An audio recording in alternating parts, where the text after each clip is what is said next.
Our brain deals with very complex and surprise situations in an interesting way. If we know what that sequence is, how can we make adjustments that make us better riders and perhaps save our lives?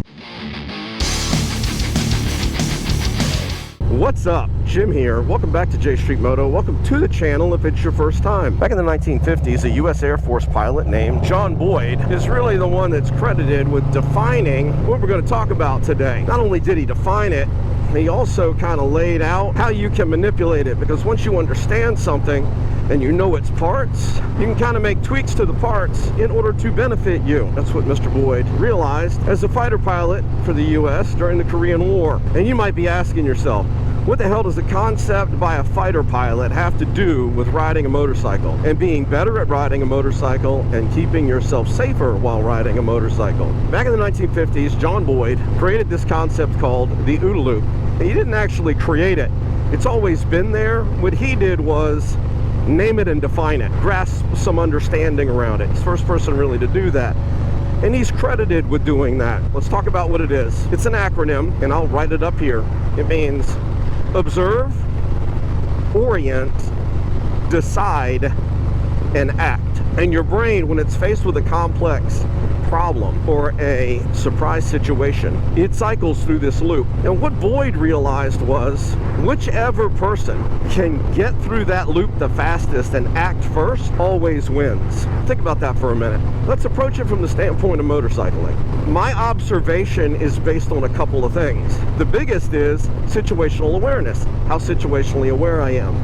If I'm not very situationally aware, my observation, when my brain recognizes something's happening from an external input, is going to be extremely delayed in the time span that I have to react to it. If I'm down here looking at my phone or screwing around with my touch screen as I'm approaching an intersection, and I don't, my head comes up at the last minute and I see there's a car pulling out in front of me, I can't blame the car for pulling out in front of me. I wasn't paying any attention. My situational awareness was shit, and that caused me to observe something extremely late. And we get observation from everywhere, but mainly on a motorcycle, it's your sight, it's your hearing, and sometimes it's your, it's getting cold, or it's going to rain. When you smell that rain is coming. So you have to observe what's going to happen first. Your orientation is something that's kind of always happening. Let's talk about that for a minute. Orientation on a motorcycle involves everything from how you ride, meaning, am I being situationally aware? Am I always covering my clutch and brake when I approach an intersection, or when I see that traffic is slowing down in front of me? Do I do those things? Are my feet in a good position to be able to get on the brake and be able to downshift quickly if I need to? Is my posture good? Are my eyes looking where they need to go? All that stuff is orientation. And orientation is influenced by a lot of things. The map kind of moves left to right, I would say, when you're looking at it. And I might even find a picture of it, a diagram of the OODA Loop, and stick it up in the video. So first is observe, second is orient, third is decide. Let's use the example of approaching an intersection. And let's say you're on a motorcycle and you're approaching the intersection, the light turns yellow and it's getting ready to turn red. The first thing you do is you observe that you're approaching that intersection. You may orient yourself by covering your brake and clutch. You're observing that the light's yellow, you're observing this getting ready to turn red, and then you're into the decision phase. And the decision phase is, am I going to stop or am I going to go? This is a very simple one to think about. Am I going to get on the gas and blow through it and hope that I'm going through it as it's turning red, or am I going to stop? That's your decision. The action is when you actually do that activity. I either stop or I go. That's the action. But I'm oriented to do either one. Woo, what's up, dudes? A lot of people riding today. What's up, boys? How are you? I mentioned earlier, one of the things that's great about this, once you understand it, you can then start getting into how can I manipulate, or what can I do in each one of those steps of the OODA Loop to shorten it. Because go back to what I said in the beginning, what Boyd figured out was whoever gets to the action first, they're the ones that are going to have the more successful outcome. Is whoever gets to the action first. So what can I do to affect observation, affect orientation, affect my decision? I got to get through the first three before I can act. Acting's easy, and everything I do in the first three affects how quickly I can act. Believe it or not, every single one of you have been doing this, most likely, but you just didn't know what the name for it was. I'll tell you what I mean.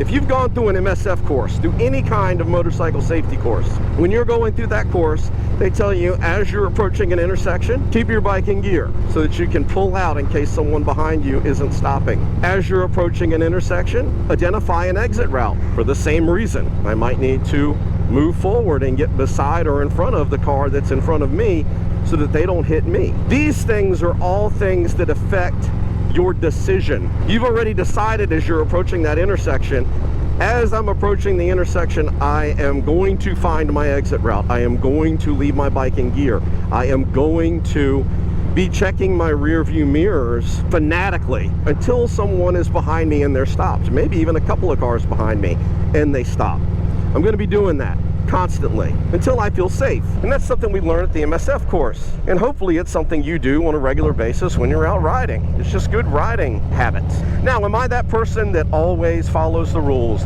that always has my hands on the handlebars? Hell, that always wears all my safety gear all the time? No, I'm not. And I catch shit for it sometimes on this channel. People will say, you know, I wish you would teach me how to ride safe by keeping your hands on the handlebars. But I want you to keep a couple things in mind. One is, these videos you see are edited, and they're edited quite a bit. I cut back and forth between two different cameras. You don't see the entire ride. What I can tell you is, about 98% of the time, whenever I am approaching an intersection, my brake and my clutch are covered. Both hands are on the handlebars. If I'm approaching a situation where it looks like there could be some problem in front of me, same thing happens. I'm always orienting myself the way I need to be. If my hand's off the handlebar, it's because I'm in a situation where I don't need to worry about it. Does it mean that what I have said during this vlog has any less value or is any less correct? It does not. Observation, we kind of already touched on it. Observation, really the only thing you can do with observation to improve it and to shorten it is to make sure that you've got good situational awareness and that you're always kind of paying attention to everything going on around you. The example I'll use for this one is I do a lot of long distance riding. Not as much as I'd like to, but I do a lot of long distance riding. Whenever I'm on a trip, like on an interstate, doing 80 miles an hour, just crunching some miles, my eyesight is not on the car in front of me or not on the bike in front of me if I'm in the middle or in the back of the pack. My eyesight kind of flops back and forth between what's right in front of me and as far down the road as I can see. The reason I'm doing that is if I'm looking not at the brake lights of the car in front of me or even the car in front of him, but if I'm looking at the brake lights that are a half a mile up the road, I might observe that there's going to be a potential emergency way earlier. Meaning I can, if I've got my feet kicked up on the highway pegs, if the cruise control's set, if my hand's down in my lap, you know, because I'm relaxed and I'm just cruising, it gives me time to orient myself, get both hands on the handlebars, get my feet where they need to be so I can get to the brake and get to the gear shift if I need to, cover my brake and clutch. I may even disengage the cruise control and possibly begin to even slow down. See what I'm saying? I might do that. So that's what I can do from an observation perspective. My observation is definitely going to feed directly into my ability to orient, and to orient correctly. The faster I can get oriented, the faster I can execute my decision. Kind of see where this is going? And maybe you're sitting here going, man, you know, I know we do that shit all the time, Jim. Why are you telling me that? Have you ever thought about it this way? Drop it in the comments. Maybe I'm behind the 8 ball and maybe I've just never made this connection. Maybe you guys have been thinking this way all along. Maybe you've always thought this way and always behaved this way, but you didn't know that there was a name for it, that someone had identified this pattern that the brain uses in order to deal with complex and potentially stressful situations. It happens all the time. And if you ride, and you ride regularly, your OODA Loop is constantly cycling. Can I do anything to keep that car from pulling out in front of me at an intersection? I cannot. Can I recognize there's an intersection coming up, cover my brake and clutch, make sure my situational awareness is on high alert, and that I'm paying attention to everything around me so that I'm ready to react? Should that event happen, I absolutely can. And that will let me act faster than the potential threat that is coming into the situation. It might save your life. So yeah, let's talk about orientation, covering the brake and covering the clutch. Because you can even do this, it's not just when you're approaching intersections, it's not just when you're, you know, faced with something where someone's about to hit you, right? It's not just those situations. Say you're on a twisty road that you've never ridden on before. You're up in the mountains and you're really carving it up. Probably a good idea to have your situational awareness on high alert, to have your observation as far ahead in front of you as possible, to have your brake covered while you're doing those turns, because you don't know what the turn's gonna be. If you've never ridden it, you don't know what the turn's gonna come out as. You might be coming into it too hot. If you come into it too hot, you're gonna go wide on that turn. Going wide on a right turn is going to put you into the lane of oncoming traffic.